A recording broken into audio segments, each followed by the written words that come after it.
What's up, Cartmasters? Nightside here, and I've got a very special video for you today. We're going to be talking about Monster Hunter Outlanders, as I was recently invited to the offices of Level Infinite for some hands-on time with the game. Special thanks to Teamy and Level Infinite for sponsoring today's video.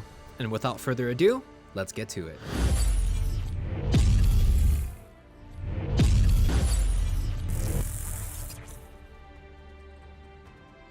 Before we begin, you can sign up for the Outlanders closed beta test by clicking on the link in the description.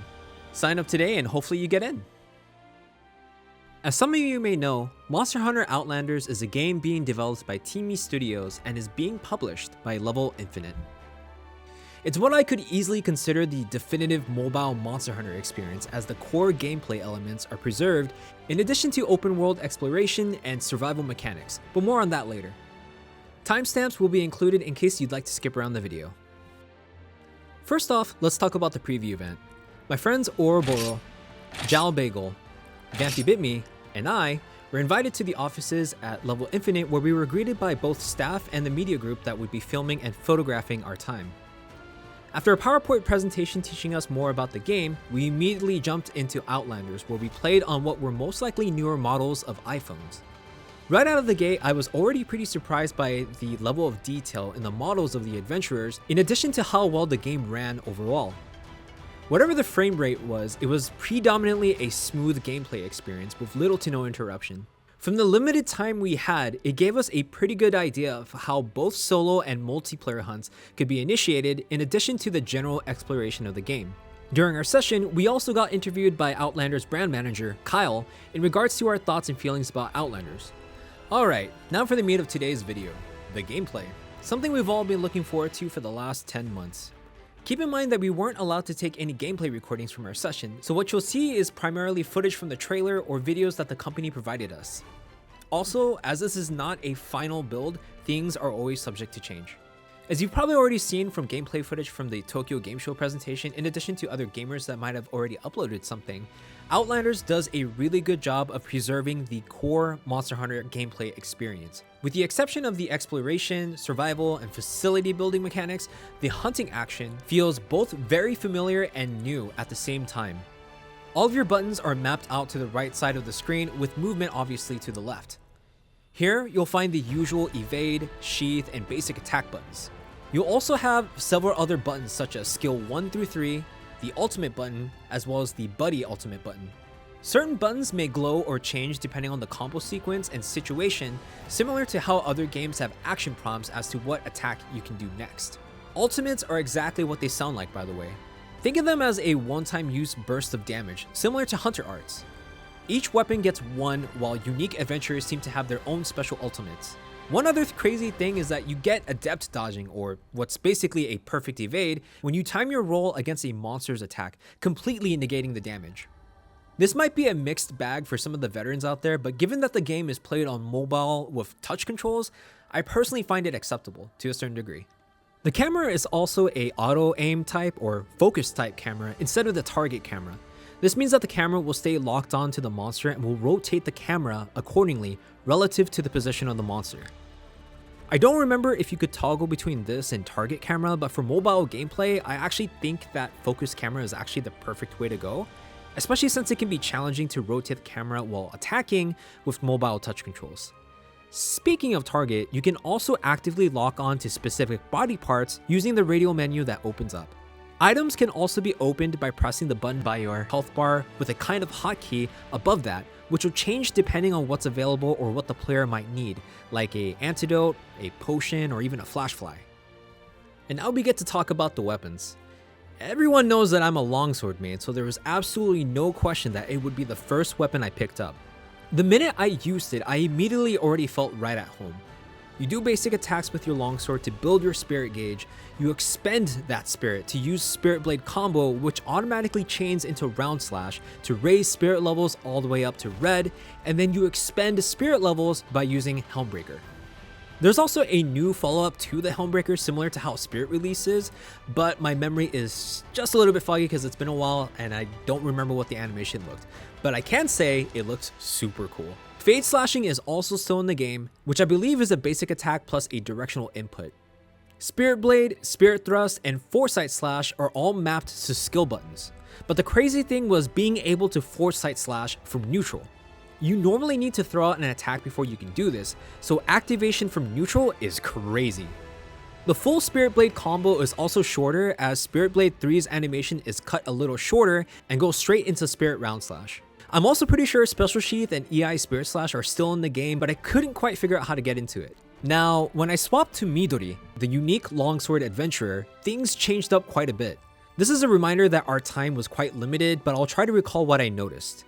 The first couple of hits from the basic combo were similar, with the latter half being a different variety of slashes. The skill that replaces Foresight Slash looks like it's supposed to be like the Hunter art Sakura Slash. Spirit Blade combo remained the same, but what was interesting was as you built Spirit Gauge levels, you would also build stacks for the other skill that replaces Spirit Thrust. Midori would sheath her sword and proceed to lash out a pretty hefty looking strike that can go up to 2 additional strikes, using up 3 spirit levels altogether. No idea, however, if she has access to counters like Foresight or EI Spirit Slash, or if anything in her kit allows her to counter or super armor through attacks. Needless to say, Midori felt very different and very fun to play. Now, for bow, I had even less time with the weapon on the Fated Adventurer, but I'm happy to say that things such as charging sidestep, the arc shot, and power volley are still in the kit. I don't recall much anything else since a majority of my playtime was spent using longsword. So sorry, bow mains. I will say, however, that bow combined with a focus camera plus mobile controls actually felt really good. I don't know if there's a way to manually aim the shots like you would on console or on PC, but the focus camera helped me land a good chunk of my shots. I just hate that I can't say anything beyond it felt really good to play. As for multiplayer, it actually felt really convenient the way that it was designed.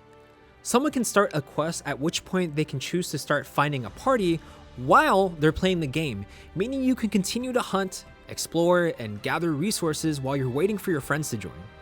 There should also eventually be a gathering hub and in something called a Adventurers Guild, where you can have a fixed team of people. Actually pretty excited just how fleshed out this can potentially be. Could be really cool if you get some kind of shared base that you can decorate and chill out with your friends. One other neat co-op feature is the addition of co-op skills, which are completely unique to Outlanders. As the hunt progresses, co-op skills become available to proc.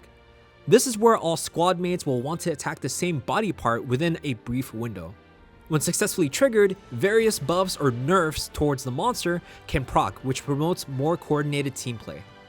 Now, as far as exploration is concerned, if you played other Monster Hunter games or other action exploration games on mobile, it'll more or less feel very familiar. You still run around, scale mountains, and can also swim. This time, however, you can also glide, as it is prominently shown in the trailer footage. What was neat is that your adventurer will automatically start the glide as soon as you run off a ledge. You can also start an auto sprint by dragging the left stick up all the way, freeing your left hand so that you can grab something to drink or maybe to snack on. You can also create facilities which allow you to traverse and interact with the environment in different ways. You can set up a fan that pops you up into the air for some glide time, and you also get zip lines that are especially useful for covering large distances of land in addition to crossing over water. These were the main craftable facilities that we had in the demo, but I'm sure there'll be a lot more in the final launch of the game. Now, the default adventurer that you play is called the Fated Adventurer. This is essentially your self-insert custom adventurer. Yep, you heard me right. The custom adventurer, meaning you can change the way they look, just not in this demo. Based off of what we played, their moveset should be closest to how World plays. The unique adventurers themselves will share some similarities, but should have at the very least unique skills and ultimates. You can also adventure in a team of up to 3 NPC adventurers while you're playing solo. Each adventurer also gets the following things to set themselves apart from each other: an element specialization, survival traits, which include things such as extra meat when carving or extra mats when gathering, and exclusive traits like extra stats or some kind of ability that procs during a hunt.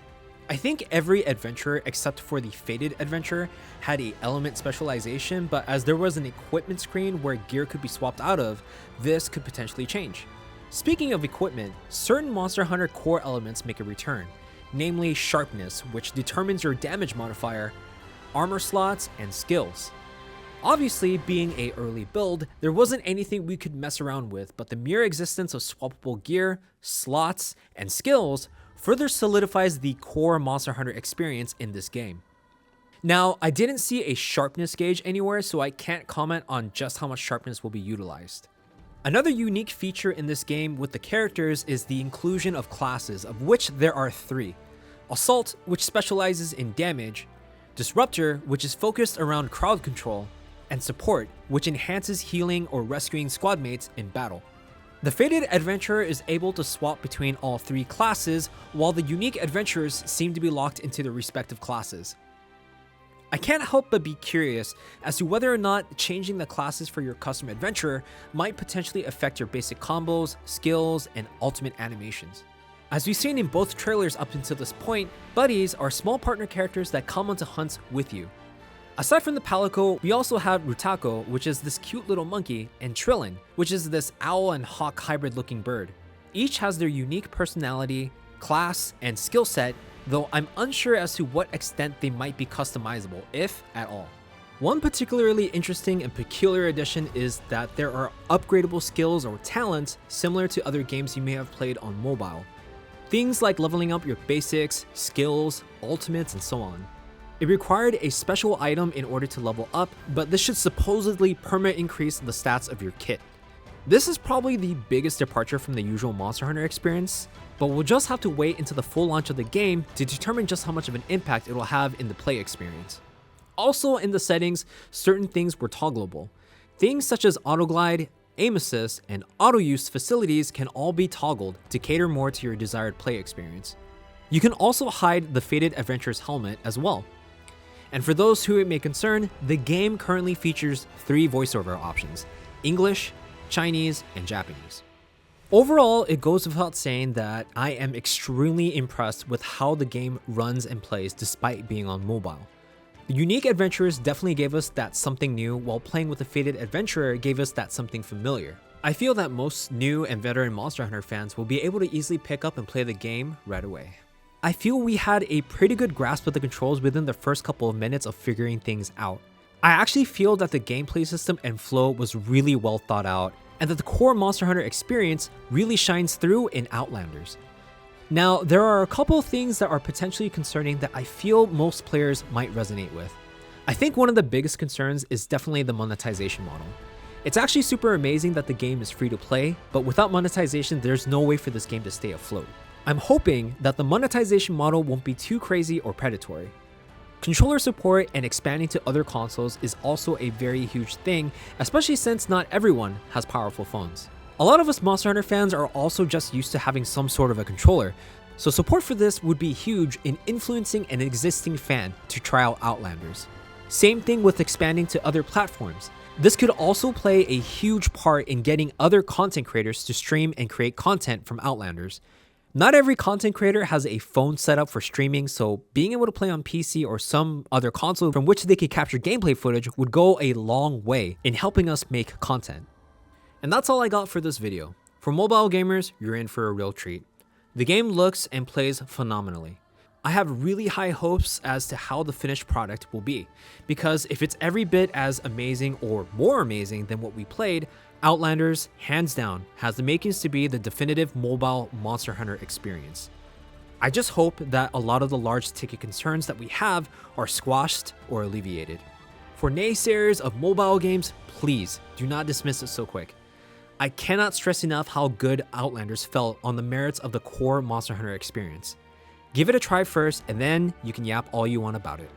That said, you can sign up for the closed beta test by going to the link that you see on the screen or in the description of this video. Seriously, give Outlanders a shot, and I'm sure it'll give you a pleasant surprise. I know I was certainly surprised. Thank you again to Teamy and Level Infinite for sponsoring this video, in addition to inviting me and my friends to your offices to try out the game. It was truly a memorable experience, and I hope I get to do more things with Outlanders in the future. Don't forget to like, subscribe, and leave a comment as to what's got you excited for Monster Hunter Outlanders. That's it for me, Cartmasters. As always, stay safe, get mad, get sad, have fun, and don't forget, happy